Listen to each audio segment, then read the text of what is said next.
Shaun Newman podcast. Tonight I have Bill the Journeyman Caverly in the studio with me. I call him the Journeyman because he's got his journeyman and electrician. Yep. But I also call him the Journeyman because he's played on more rec teams than I can count. I think he's played more hockey than I have, and he only started 8 years ago. Yeah, well, it started, well, it'd be just over 10 now. Okay, it was 10. Just under 30 when I started playing goal. How old are you? I'm 39. Holy moly, he looks like he's 22.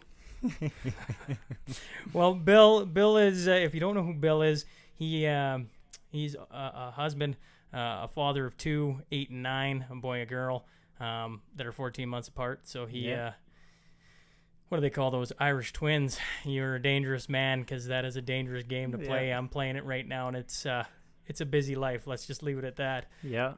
You're the maintenance foreman. Can I call you the foreman? Yeah. It's just me. So of the 5 McDonald stores in Lloyd and Cold Lake. Yep.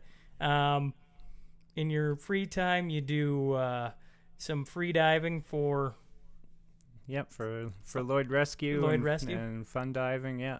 Absolutely. And then let's not forget about what you make some bucks at. You work for the Dirt Rich Band, which if you haven't heard of them, YouTube them up. They're an up and coming band from Kitscoty, Alberta. Yeah.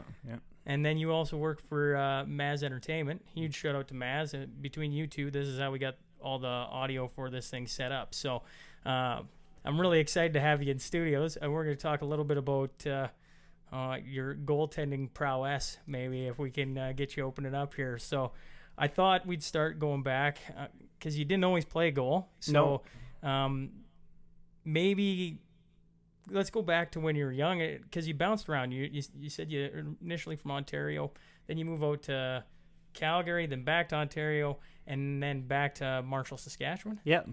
And so in the process, you play a little bit of hockey. So what did you start playing out? Yeah, so I started really young playing. So I was in Calgary till I was like six or 7. Then we moved to a place called Manitoulin Island in Georgian Bay, and it's the.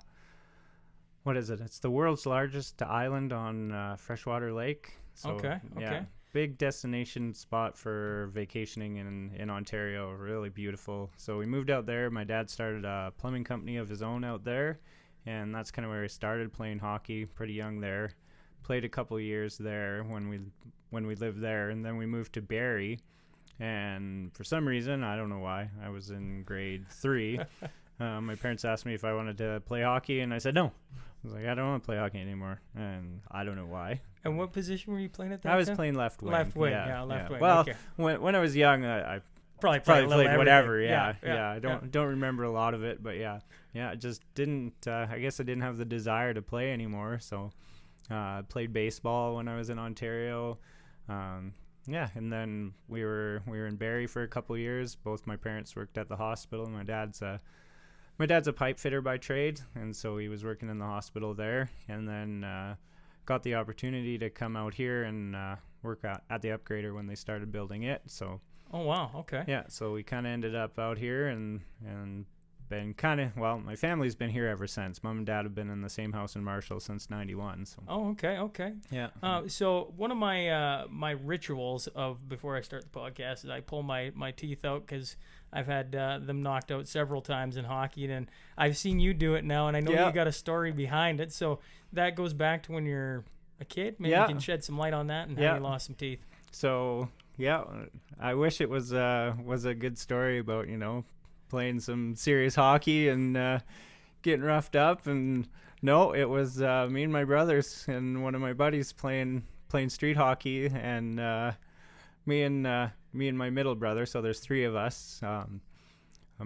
Trevor and Cody. So Trevor's my middle brother, and we scrapped hard as kids, and you probably know all about that. Yeah, I'm the youngest of 5 kids. Yeah. 3 older brothers. Let me tell you, I took my fair share of lickings. Yeah, so we were out in front of the house on the street playing some street hockey, and scored a goal on my brother, and he got pretty upset and said, no goal, and I was like, okay, whatever, I'll do it again.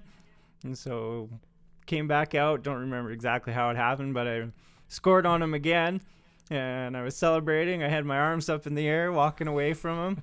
And then I turned around and said, yeah! And just as I did that, he hucked his stick at me and caught me square in the mouth and knocked all my front teeth out. What did your parents say? So, so my mom came out and I was screaming. And so my mom ended up... Rightfully so. Yeah, my mom ended up picking up all of my teeth off the gravel road, and she got them all, which was lucky. And my dad took me in the house, and I'm just pouring blood in the sink, and he's like, okay, calm down, as I'm watching my mouth bleed out.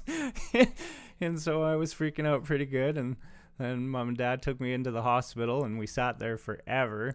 And finally they said, yeah, we don't have a dentist on staff today, so sorry. And so my parents got on the phone and just started phoning all the dentists in town, and finally we found somewhere we could go, and ended up spending most of the night there as he pushed all my teeth back in. And all in all, I think it was 5 teeth that got knocked out, and only 1 broke.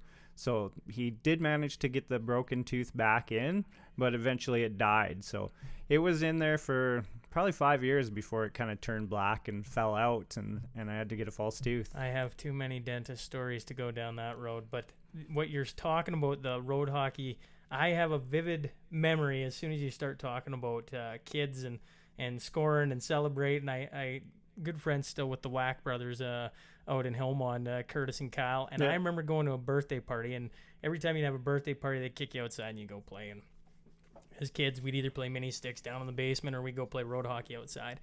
And I can't remember what they got it into, but I vividly remember Kyle Whack raising a hockey stick, chasing him around the farmyard, going, I'm going to kill you with it, raised like a tomahawk. And they chased each other, and I remember sitting beside Scott Simons going, I don't know what they're yelling about. You want to go inside? All right, yeah. So we went inside, and I remember telling their parents, yeah, Kyle's chasing him with a hockey stick. And they're like, oh, yeah, that sounds about right? Like, it was like a standard thing. Yeah. I'm sure your parents didn't love the teeth going missing. Yeah. But at the same token, that kind of just, it came with the territory as kids and road hockey. Because hockey, there's a lot of bragging rights left there. Oh, and we had a great big rec room in our basement that we'd always play hockey in. And we had some good rip-roaring fights, like full-on. Somebody always came upstairs with a bloody nose when we were done. So isn't that the rule? The game can't end until somebody's bleeding. Yeah, exactly. Yeah, yeah. I remember the one time me and my brother got at it in a game, and my dad came down and broke us up, and I shoved my dad, and that was the last time I ever shoved my dad. I've never been thrown across the room so hard before in my life. I thought it was pretty tough, and yeah, my dad showed me I was not. Fair enough. Yeah. So then you go and you play a little bit of bantam hockey? Yeah, so crazy thing, I'm just laying in bed one night, and I remember it, and I was like, you know what, I want to play hockey again. And I told my parents, and I look back now, and I'm just like, my dad, because my dad grew up as a really good hockey player. My dad was played all the way up and had offers from like the Philadelphia Flyers farm team and stuff like that. Oh, wow. Yeah, so my dad played some pretty serious hockey growing up, and he knew I wasn't a good skater, and I had missed, the basic years of hockey, like the major development years, right? Right. And I was bound and determined to play, and I remember how many times my dad said, you don't need to, if you want to quit, you can quit, because I was bad. Like I couldn't skate backwards, and I remember and playing in Lashburn, right? Everybody knows everybody in Lashburn, so I was kind of the joke of the team, right? Like kind of the Rudy story, right? So everybody in the town. Rudy's a good movie. Yeah, exactly. I remember when I scored my first goal, and the whole place just erupted, right? Yeah. And I remember coming up the stairs I think it was a provincial game, because we won the step league that year. And everyone was chanting, Billy, Billy, Billy. And so it was fun. I look back, and now it's like, everyone was kind of making fun of me, but I had fun, and I only played that 1 year, and then I was happy. It was good. I played the. Anytime you see a kid who maybe works his butt off and then gets rewarded for it, and maybe isn't as skilled as the rest of the group, I bet you they saw the smile on your face. It's hard not to enjoy that, right? Yeah. Like, I played with. We called him Rudy. There was a guy in Dryden. We played with him, and he was a walk-on, a local kid, Mike Smith. And our first year, I don't even think he played a game. He might have played one game, maybe one game. But he came to every bag skate, came to every practice. And the coaches, any other team, they probably would have just cut him, right? Like he was a little behind in skill. But then I remember he came to everything, went through all the crap with all of us, and he earned the name Rudy. And then he got to play. He got to play like 3 or 4 games, and he was over the moon, right? He just became one of the guys because by that time he had more heart than half the skilled guys we had. They hardly wanted to show up for a practice, let alone half the games. And he was in there, Larry'd walk in with his skating hat on. He was this behemoth of a man, muscle. Our coach, and he'd walk in, and if he had his Calgary Flames hat on at this time, Calgary Flames, and anyone listening, I'm not a Calgary Flames fan, but at the time, the Calgary Flames were on their way to the Cup, and so he had everything video on Calgary Flames, and so when he was serious, he put his Calgary Flames hat on and skate us, and so he'd walk in with his hat on, and I'll go, we're getting skated, and Rudy'd just pop up, and away he'd go, and he'd be the first guy out there skating his butt off, right, and he played 2 years like that, and not everybody's made with that much gumption to go through the crap and not get a reward of getting to play even every game or every second game, right? Like that's pretty cool. So I go back to them chanting your name. You call it a joke or something, but I think it's a feather in your cap. Yeah, it was a neat experience for sure. Yeah, cool. So let's fast forward now. You're 30, and you go, I want to get back into hockey again. Yeah. Well, you know what? I did play just some rec hockey, like on my dad's team. Fair enough. Here and there, every once in a while, and ended up, playing a little bit of church league hockey. And basically, a bunch of guys get together, varying skills, from guys who can barely skate to guys who played some serious hockey, and we just go out and have some fun. So, the one day we didn't have an extra goalie. So I was like, you know what? Give me the gear. I'll throw it on and get out there and try my hand at goaltending. Because I played street hockey as a kid as a goalie and always enjoyed it. So, well, you're not the first guy I've heard of that.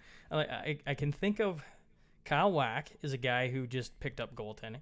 My brother Harley, he did it for a short stint and then went, maybe this isn't for me. I believe, right? Like he did the team's always looking for goalies, right? Like, you can just hop on that way. I want to say Dean Amundrud might be the same way. Mm-hmm. I think he picked up goaltending out of the blue. Dean will probably call me and correct me if I'm wrong on that. So it's not a completely off-the-wall thing to do. But I think what's unique about you is, so you've been doing it now close to 10 years. Yeah. And some of the experiences you got, and some of the I put it out on Twitter today, right? Like, how many teams in the Lloyd area have Bill Caverly's number, right? Like, how many teams? And the majority, I think it was 70% said everybody's got Bill's number, right? Yeah. Whether you're a senior team out in Helmond, whether you're 15 of the rec teams in Lloyd, right? We were joking on the way here. You said, I got a game tonight with, and I was like, who are you playing with? Oh, the Bruins. Oh, that's great. Yeah, they're one of my regulars, right? I'm like, well, how many times you play? And you're like, well, I don't know, like probably average 5 days a week. I'm like 5 days a week, you're playing more hockey than me. So like, how does that happen? Yeah. I don't even know. You can ask any of my buddies. I started out and I was pretty bad and didn't have much skill. And, the big change was, it must have been Facebook or something, and Mind the Net Goaltending had a weekend adult camp. And I was like, you know what? It was geared towards rec goalies that had 1 to 5 years experience. Who put that on? Yeah, it was Travis Harrington he's actually the goalie coach for the North Battleford North Stars, and his company put it on, and it was a blast. But it kind of gave a guy the basics of because you're just going out and doing your best at watching videos and seeing what guys are doing. But those guys kind of gave you the basic skills of, C cuts and T pushes and how to move in the crease and stuff like that. And it was like, yeah, you know what? You start putting that together and start working on that when you're playing, nothing hockey. Hey, all of a sudden you're a little more skilled, and one guy on the team's like, hey, you know what? Come play out for our rec team one game.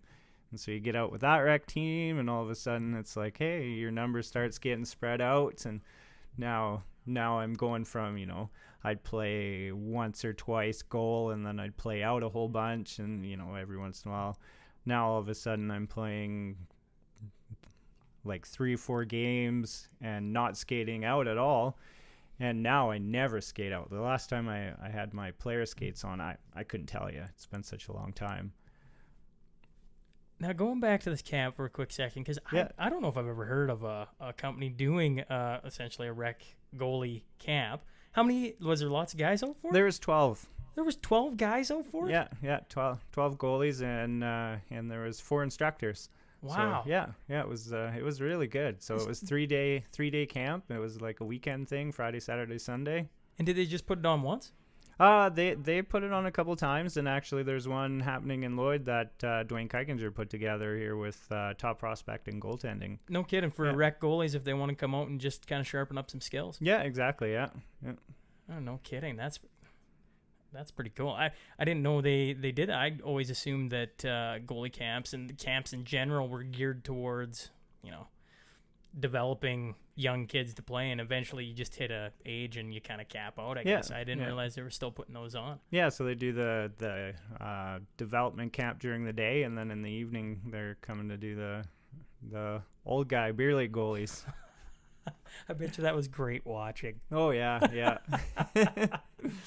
So you got to tell the story then. You get all these teams, now you're playing that, and I was telling you on the ride here, there used to be a commercial where the goalie comes in and they're giving a salute to the goalie, and it's the goalie that walks in and doesn't know a soul and sits down because he's been called and whatever. But you got a story like that, and I thought maybe you just if you could share it. Yeah, because you always get texts like, "Hey, can you come play net?" And lots of times I won't even recognize the number, so it's like, yeah, sure, where and when. So get a text back, yeah, multiplex 7:30, come on out.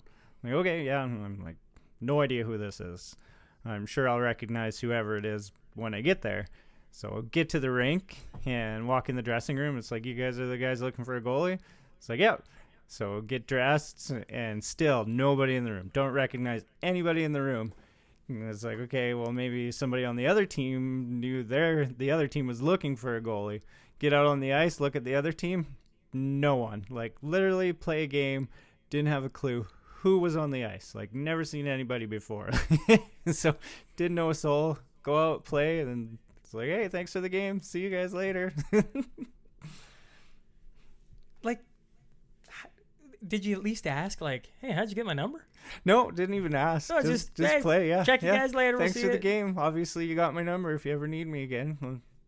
Have they ever called again? Yeah, oh yeah. I played with those guys a few more times. So what team was that now? You know what? I can't even remember because it was a few years ago, and I think it might have been a summer game that we played. So it was probably just a bunch of guys thrown together for that.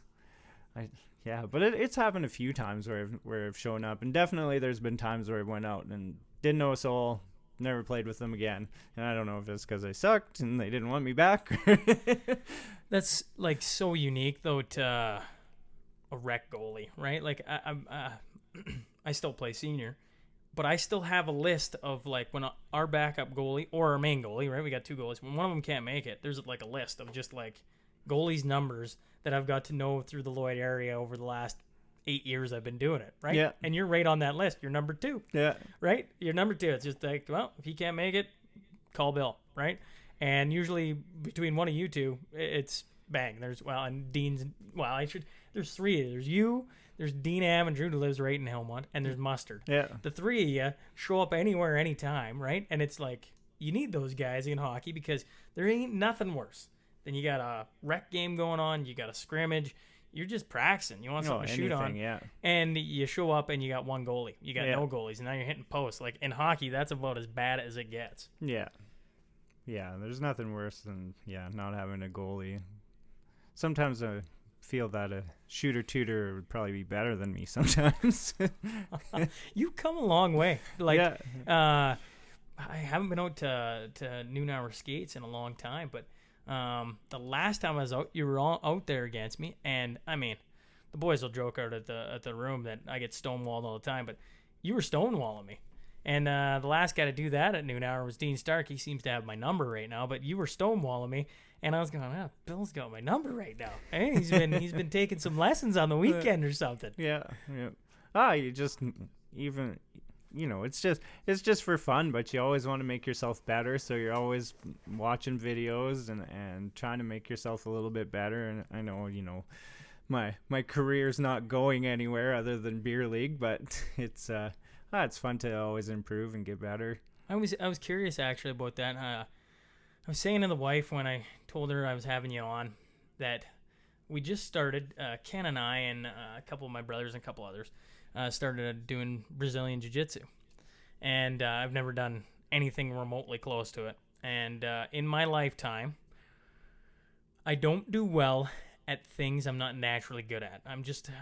My frustration boils over, and I eventually just kind of walk away from what we were talking about, how good you're at bowling. Bowling frustrates me. Some days I'm okay, but I'm happy to hit 100, right? And I was curious, like when you first started playing goal, I'm assuming you weren't all of a sudden you just strapped on the pads and you were quick as a cat and everybody was like, get Bill over here, right? Yeah.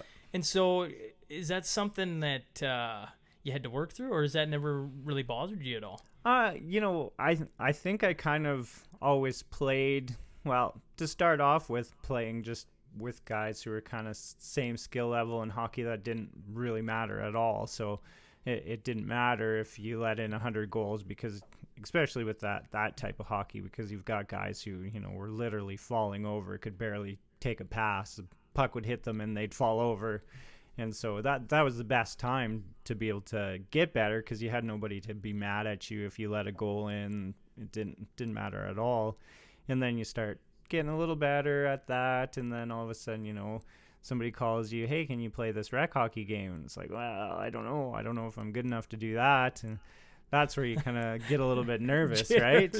You don't want to embarrass yourself and get out there. And I guess the first couple times I went out, I played okay, because the team called me back a few more times. And lo and behold, it's like, hey, do you want to play for us full time next year? Now you look at you, right? Like I was thinking about this too. Like, so you skate a few times a year with the Hillmont Hitmen, right? They're one of the top senior teams in the Sask-Elta. You're skating with the Bobcats, I'll call you. Heck, you're on the board. I don't even know if I mentioned that, right? And you billet one of them. Yeah. But regardless, if they're short a goalie, they're calling you. Yeah. Right? And that's a junior team in town, right? Yeah. And then, you're in noon hours, which noon hour groups they're a closed group, right? Like you just can't walk in and skate. So that's a unique company to be a part of. And then, the Whiskey Chicken Cup here in town. Yeah. It's kind of got this cult following to it, right? Yeah. You're part of that. Yeah. I hear you're the winning goaltender. Is that true? Yeah. We've played 5 years, and I've won it 4 years. So. Well, maybe we should talk about the Whiskey Chicken Cup a little bit. Maybe just give listeners kind of a break. I kind of know the details of it. It intrigues me because I like hockey and I like drinking beer, and the Whiskey Chicken Cup, as from the name, you can imagine what it's about, but maybe you want to shed some light on that. Yeah, for sure. So we kind of started off as just a noon hour league, and it's all ran by like Jamie Walker. And so basically what they had was they had the noon hour team, and then they had the Bandit Grizzlies, which is in the Participation League. And Bandit Grizzlies would always go to like Vegas or the tournament in Banff, the big rec ones. Teams, right? Or the big rec tournaments. And those tournaments get pretty competitive and pretty chippy. And there's some guys on the Bandits who are, fired up. Get a little fired up, a little competitive. Maybe a little whiskey in the blood. And, yeah, exactly. So, it didn't take much to set some of those guys off. So it's always rough games in those. So, finally, Jamie kind of figured, we got enough guys between noon hour hockey and the Grizzlies that, hey, why don't we do something ourselves? And that's kind of what how the Whiskey Chicken came about. And so what's the format of it? You play a game in Lloyd? Yep. And then you play 2 games on the road at a different rink, correct? Yeah, exactly. And then it's essentially a best of 3, but each game is weighted differently. Yeah, exactly. Yeah. So the first year we played strictly here. We played all 3 games here and just kind of had a little bit of a banquet, and it's fun. It's all about just hanging out, right? That's the whole thing, and just the social aspect of it is the most fun. So just ended up, the first year we played here, and then it's like, hey, let's get out of town with this, and we hit Edmonton the next year, and then we did Calgary and Banff and Kelowna. And I hear Seattle this year. Well, Seattle was supposed to be this year, but with the economic downturn, it's going to be in Cold Lake. So Cold Lake is the Seattle of the North, I hear. So. Oh, that's awesome. Well, yeah. I gotta assume, right? You drink a little bit, but you don't drink a whole lot, right? Yeah, no, I'm not a beer guy. I got this idea. I'd love to be I've always wanted to be the fly on the wall when guys are around drinking, because if I go to the Whiskey Chicken Camp, I know I'm going to have a few sociables, and I'll get a little fuzzy. Yeah. But you're sitting there, and maybe you have a sociable, but you're not having 10. So I got to assume you got to have at least one good story from the Whiskey Chicken. Oh, yeah. There's, I'm sure everybody knows who Trevor Gilby is. And he's usually the life of the party. And so... I'm always hanging out with him because it's always entertaining. So, we had some guys go through the table at Wild Bill's in Banff, and that was Dean Stark who went through a table, and they all got booted out of Wild Bill's. I don't know if there's been a year where we haven't been kicked out of a place. Well, so do you? So Kelowna's been your farthest. So Kelowna, you probably went up the night before. Kelowna, we flew out. We flew out there. So flew out from Lloyd? Yeah. No, because they didn't have the flights out of Lloyd yet. So we all drove to Edmonton and flew out of Edmonton. Okay. And so you go wherever you're going. You get there the night before, and then I assume the Saturday you play both games? Yep. Yeah. So usually we'll do. So last year when we did Kelowna, we played. We flew out on the Thursday, and we played both games on the Friday. And then the Saturday we had basically a little bit of a golf tournament because it was in April, and then we flew home on Sunday. And so each team picks a restaurant, and we do kind of a banquet every night, and then just kind of party through the night. I always thought it was just the guys, but I hear wives go along as well too. Yeah. My wife came the year we played in Edmonton, and that was the last year, and she refuses to come. And I don't know why. One year was enough. Yeah, 1 year was enough. Yeah. Well, I can imagine. I'm gonna assume 30 drunk individuals. Correction, 29, and Bill Caverly sitting there. Yeah. And you have a unique little view into the drunk world of the Whiskey Chicken Cup, because I'm sure that like you play a couple hockey games, so you're dehydrated, you're drinking all day, and then you go out and have a banquet at night. I'm sure things get a little fired up. Yeah. I probably need to have Dean Wenzel and Walker on here to talk a little bit about it. Yeah, I should do. Yeah, absolutely. Yeah, the stories are pretty fun. There's some stories I can't share, and well, we can share anything on here. Yeah. I got you can go as far as you like, Bill, if you're worried about that, but I assume you're keeping a few people into safe is what you're trying to do. Yeah, exactly. Yeah, you just you got to come along and experience it. There's nothing better than experiencing the Whiskey Chicken Cup, and just if you want to kind of get a glimpse of it, follow it on Twitter, and usually it'll probably be here in the next month or so. The Twitter beaking will ramp up, and I do enjoy following the Twitter beaking on the Whiskey Chicken. Yeah, and every year I end up going last in the draft, because as soon as you pick your first goalie, your next goalie's not going to go till the very end. And I don't know whose strategy it is, but I always go last. And the last 4 out of 5 years, I've won it. So you're saying you should be first overall? I'm thinking I probably should go first, but I'll stay humble. I don't mind going last. Let's switch to something a little more family friendly. You said one of the coolest moments you've had in hockey was playing for the Toronto alumni when they came through town. Like how did that happen? Like blows my mind that once again a guy who just strapped the pads on all of a sudden gets a call out of the blue to play for the Toronto alumni. Yeah. So at the time, Trevor Redden was our marketing guy for the Cats, and this game was basically a fundraiser for the Bobcats. And I said to Lindsay, I said, man, I'd love to weasel my way into that game and play. That'd be so much fun. And kind of, it was... wishful thinking. Yeah, exactly, because the Bobcats had Austin McGrath at the time, and so he was playing for the Cats. And I was like, well, the Leafs will obviously have one of their goalies with them. And then just kind of out of the blue, Trevor Redden messaged me on Facebook, I think it was, and I was in an H2S course, and my phone beeps, and I look down and it says, "Hey Bill, the Leafs need a goalie. Are you available and interested?"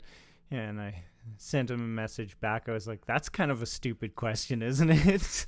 As you jump out of your seat and say, "See ya, sayonara, suckers." Yeah, exactly. Well, I left the room and called him right away, and I was so excited because I kind of grew up as a Leaf fan. So we were who would have been on that team, and like who would have been the big superstar? Yeah, so Joe Newendike would have been probably the biggest guy there, but it was like Dave Ellett and Tom Fergus and one of the Sutter boys, and it was Darcy Tucker was there but didn't play. He was the coach, I guess you could say. So, yeah.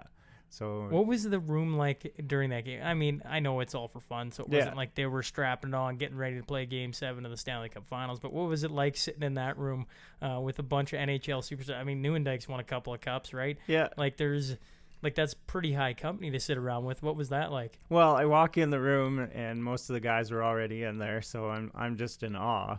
And I was like, "Hey, I'm Bill. I'm your goalie." And everyone's like, "Oh, hey!" And everybody got up and came and shook my hand. And I'm just like, "This is amazing." And it's like, "Hey, I'm Joe Newendike," and I'm just like, "Yeah, I know." As you're drooling. Yeah, exactly. And then he says to me, he's like, "Well, hopefully you're better than our goalie last game." And I was, it's like, "Oh no, why?" And apparently they had played in Lethbridge the night before, and the goalie they had was just terrible. He's like, "Yeah, he gave up like 12 goals on 10 shots." It's like, I don't know how that's possible, but so that got me a little bit nervous, and got into the game, and I ended up playing stellar. I had probably one of the best games I've ever played. And we started it off really well. We were up 4-0, and those guys just toy with everybody, right? Yeah. So they're just so good, and so we're up 4-0. Well, I'll tell you about the second goal because this will give you an idea of how good these guys are. So the ref, who was a Leaf alumni, he said before the game, he said, "Hey, if you got the puck and you can play it because we want to keep this game moving, right?" Yep. Said as few whistles as we possibly can get, the better. So I covered the puck and I looked, and in the left corner, Joe Newendike was there. So I kicked the puck out to him. He grabbed it, took a couple strides, passed it just laser right across to the other side. I don't remember who it was, but he picked it up on the blue line on the right wing. Took 2 strides, passed it straight across to the other blue line on the left wing. They entered the zone, and Tom Fergus was on the right wing, and the pass came across to him and in the back of the net. And from the time I touched the puck to the time it was in the back of the net was probably 6 seconds. It was just boom, boom, boom, boom, and in the back of the net. Did they give you an assist for that? No, because I was like the 4th guy who touched it. So you're the 4th assist, though. Yeah, exactly, yeah. So it was, so we're up. I'm playing really well. Same thing. I cover the puck, play it to Newendike behind me, and he just passes it right out into the slot in front of me, and whoever it was on the other team just wires it past me, And I look over at him, and he just smiles and winks at me. And I was like, what the heck? You blew my shutout. And Mike Krushelinski also won a couple cups. And, you know, he went. Quite the player. Yeah, he's got some crazy stories. And he skates up to me and goes, hey, sorry, I should have let you know, if we're up by a few, we'll let them get a couple. And he said, if they're winning at the beginning of the third, we'll bury them. It was crazy. And he was a cool guy too, like super nice. I had all his Stanley Cup rings on my hand, and oh man, yeah. How many Stanley Cup rings did he have? Well, he had three, and then he had a Leaf ring on his thumb, but that must have been a participation ring for the Leafs. Did you ask any of them guys about winning cups? You know what? I was in such awe. You just a fly on the wall. Yeah, just sit exactly. there and soak it up. Yeah, and then we, afterwards we kind of had a VIP banquet, and that's kind of, they made a bit of money for the team with that, and some of the guys got up and told stories and stuff. And cool. Yeah. I know when I was sending out I sent out a little bit of a podcast questionnaire, just kind of a feeler outer. I'd ask you about maybe biggest lesson or biggest or best lesson, and you said follow your dreams no matter what. Well, I mean, how many years after that was it you started? How many years ago was you played for Leafs? Like, I remember that, but I can't think of how many years ago. It was 3 years ago now. Yeah. So essentially 7 years into your goaltending career, you've played for the Toronto Maple Leafs. Yeah. Essentially, right? Yeah. Like, I mean, I played my entire hockey life. I've never gotten asked to do nothing. Yeah. Right? Like, I'm envious of Bill Caverly right now. I was joking with my brother not too long ago. I said, I was such a mediocre hockey player, and start playing goal, and I've done so many cool things, from practicing with the Cats and doing this, and it's so cool. Yeah. Well, and then I mean, I was wondering, like, there's not too many people that feel comfortable walking into a room where you don't know people, and over and over and over again doing that to yourself. I always think, like, I went and played over in Finland for a little short stint, and I got let go from the first team that I was over there for, and I was pretty dejected. I was I was not in a good mood, and then I got shipped down to Rahe, and that's where I ended up playing. And I remember walking into the rink. I didn't speak Finnish, and I didn't. I remember having to pep talk myself outside the rink, like, just like, get in there. As soon as you slap skates on, you're gonna know what to do, and it's gonna be fine, right? And I walked in, and you got people all staring at you because I'm sure I looked like I was straight off the moon, right? And they're just all pointing, nope, that way, right, that way. Nobody can speak a lick of English, right? And so I get in the room, but as soon as I sat down with my bag and got the skates on, the coach came over and talked to me and said, this is what we're gonna do. Kind of verbatim, and they draw it up on the board, and you can kind of make X's and O's of where you're going and the way you go, and you get this almost like adrenaline rush, and I came to enjoy that since a kid. And I was curious, like, do you get the same rush from going into different dressing rooms, or have you become immune to it because you're doing it so many days a week, or I don't know, what's your experience been like that way? Yeah, you know what, I always find I play better when I'm nervous. And you get those butterflies in your stomach, and it's always that way when you play with new people, right? Because you don't want to go out and embarrass yourself, and somebody. I agree 100%. Somebody's got enough confidence in you to give you a call to come and play. You hope sometimes. Sometimes you're probably the last guy on the list, and it's you're like, not the last guy on the list anymore. I'd like to point that out. Just call this guy; he'll come out and play. That's probably how it started out, though, in the beginning, for right? Sure, yeah. But I guarantee you've moved up in the list of guys, right, to call. Yeah.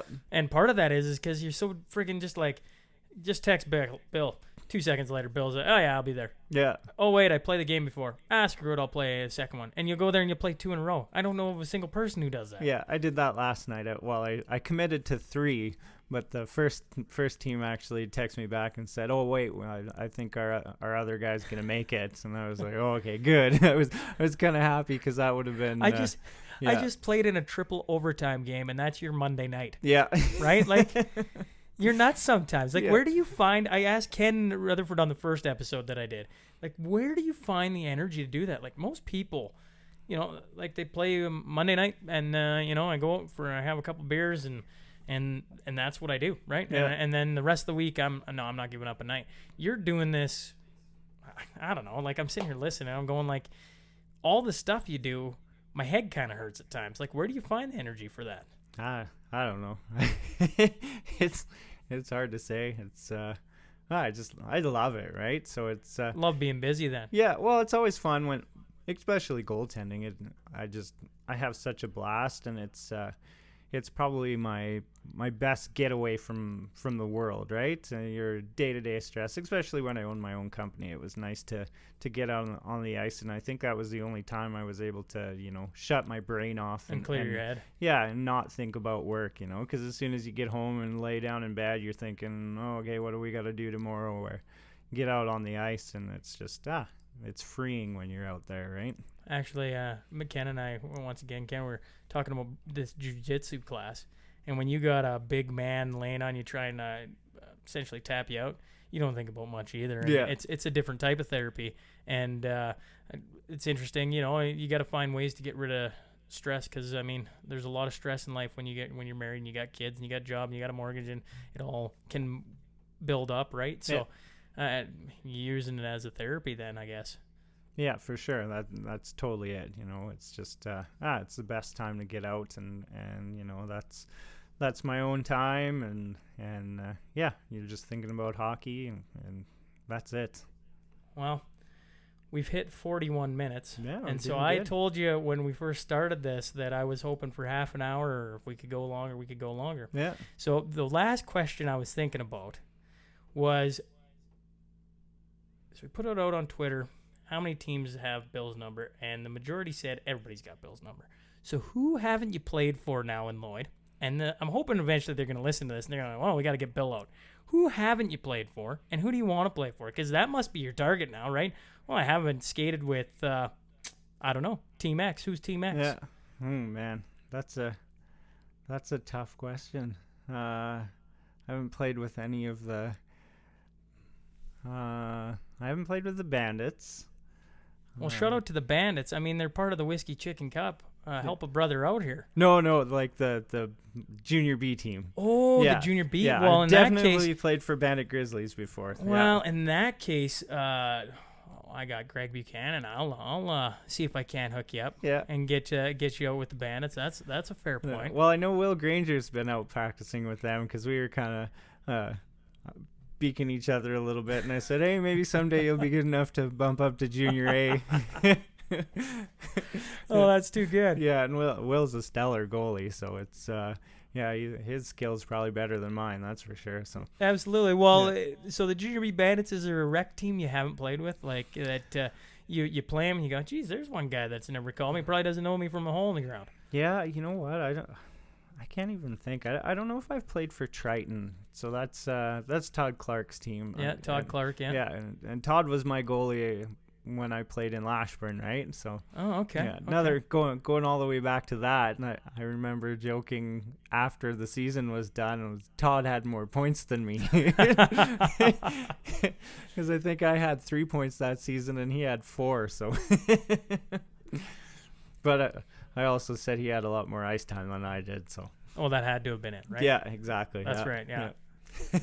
Nah, cool. Okay, well, we'll see if we can't get you hooked up there, and really appreciate you coming on the show with me. It's been a lot of fun. I got to give you another huge shout out, because I mean, without you figuring out I've already had comments on how good the audio sounds and that kind of thing. Good, yeah. That's coming directly from from you and then Maz Entertainment, right? So props to you guys for helping me set this up, and I really appreciate you hopping on here with me, and look forward to maybe getting you on here again. Yeah, for sure. Yeah, my musical career would be a whole nother probably 45-minute conversation. Well, that's a good call. Yeah. I mean, we could go down the road of Dirt Rich and everything you're going down there too. Yeah. I've kind of been all over the world with sound, so that's another Bill's crazy rock story. star cavalry. Yeah, exactly. Yeah. We do the sport thing, and then do the music and audio thing, and that's a whole nother.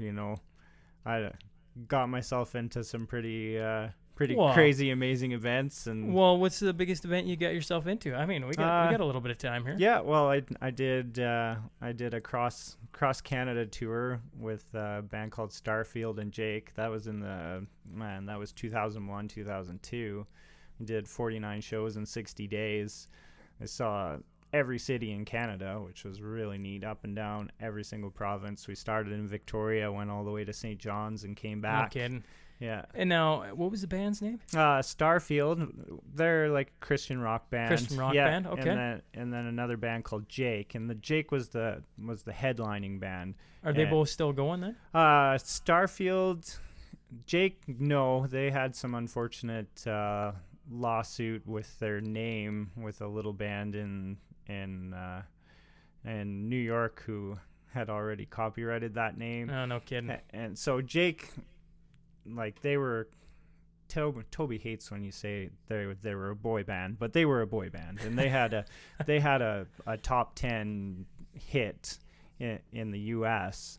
So no kidding. What was their top 10 hit? Song called "Let Me Know." I'll play it for you after. Yeah, after I'm we're gonna done have here. to take a listen to it now. Look it up on YouTube. You'll definitely have heard it. As soon as you hear it, you'll be like, "Oh man, it was those guys!" And it's like, yeah, because they were on Much Music all the time. Their video was there, and yeah, so they did. So did that when they got lawsuited and everything? Because you're helping do the audio for them then, right? Well, that one I was helping with Starfield. Okay. So, okay. yeah, they had their sound. They tech had their own and, guys. Yeah, Okay. exactly. Yeah. Yeah. So, and then I got hooked up with another band called Kairos, which was around for a long time, and ended up getting on the road with like Red and 1,000 Foot Crutch, and did Southern U.S. tour with those guys, and we were playing big places like 6,000 seaters in Tulsa and stuff like that. So that was really neat. And then I went to Europe to do a live recording for a youth conference in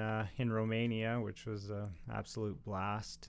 And yeah, So you've pretty much seen the world then. Yeah. And now touring with Dirt Rich band. With Dirt Rich band, which most people in Lloyd know exactly. Yeah. They're everywhere right now. Yeah, exactly. Yeah, they're kind of on the cusp of doing some pretty big things. New album's coming out here in April, so if you haven't heard of them, check them out. And yeah. Oh yeah, they got a wicked sound to them. Yeah. They're a good country feel, and it's cool that their kids got it. I mean, like that's so close to where we're at, right? Yeah, and great guys. Like when the first time I mixed them, it was with Maz Entertainment, working under Cody there, and did 2 shows with them, and we just had such a blast. They ended up contacting me after and being like, "Hey, we'd love to have you as our full-time guy if that would work out." And absolutely, like, I chatted with Cody and chatted with my wife, and it made sense to kind of hop on board with those guys and help them out. And yeah, it's been a riot. Every show has just been so much fun. I might be putting you on the spot here, but if they're releasing a new album, that means they're going to go on tour, correct?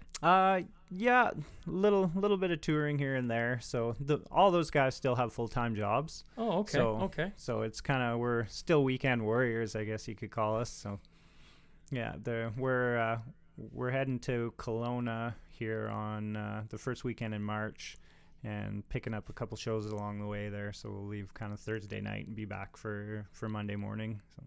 Oh, that's cool. So, like, I don't know, on a weekend show, I don't know what you load up your gear. Yeah. So then you hop in a van and away you go, or do they got a bus, or do they take a truck? Or for the summer, we've got an RV with 4 bunks in the back and a fold-out couch, and yeah, it's kind of fun because I've toured on tour buses before, so this is kind of brings me back a little bit cozy. Yeah. I never thought I'd ever be back on a tour bus again, but here we are. That's awesome. Yeah, that's awesome. So, like, how big of venues are they playing at right now? Kind of varies. We've done the fair here in town, played a couple nights in the beer gardens there, and usually we're playing to 300-400 people. Sometimes small as 100 people. We did MJT's Bull Sale a couple weekends ago, and that was a fun event. And then a few weddings. We were in Unity so Friday night we played the Bobcats Evening Out, and then Saturday we took off to Unity and did a wedding there. And I got to put in here, because I see it on your Snapchat all the time.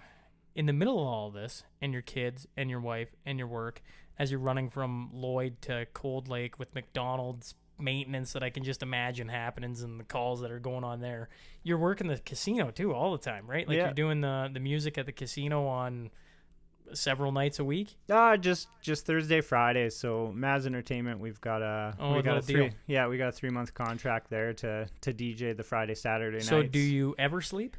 I try to every once in a while. Try and get a couple hours a week at least. You must be married to like the coolest woman ever. Oh, my wife is so good. She's different, that's for sure, because she married me. So yeah. There's got to be something wrong. But I love her. And you're too hard on yourself. I think she loves me. So. What do your kids say when you're gone that much? We make sure there's a good balance, and I worked on the road as an electrician before we had kids, and as soon as we had our first, I packed her in, so I was home. Because you work on the road and you're gone so long, and I've seen too many guys, their marriages fail just being gone, and I was like, I'm not gonna let that happen. So I try and, for the most part, make sure that my wife is happy with everything. And sometimes it's tough, and I know that she's mad at me sometimes when I'm gone. And with hockey, it's usually you get out after the kids are in bed, and then it's not so bad. But sometimes the weekends you're gone, and it gets a little stressful and hard, but I try and make it up as much as I can, and we got a pretty good understanding between each other. So that's cool, man. Like good on you. I guess before we close off, is there a good story you got from being on the road doing sound for? Oh man, so there's got to be one that sticks out. Oh, the boys in Kairos, there's always crazy pranks, right? And not so much pranks as what would you do for $1 was kind of the big one. And so we're traveling through Texas and Oklahoma, and so it's hot, and there's an old thing of chocolate milk in the back of the bus. Like, how old are we talking? Like at least 4 days. Oh. So how full? It's like 3/4 at least. Like a liter? Yeah, half. Oh, for sure. Yeah. Oh. Yeah. Oh. Okay. Carry on. So you probably kind of know where this is going. So Jake, our roadie, who was just the most stellar guy in the world. Like I've never seen a workhorse like him. Like he would pack our trailer up like nobody's business. You try and help him, and he's pushing you away. No, go away. Go hang out with people. I got this. Just sweetest dude ever. And so it was like, there's the chocolate milk.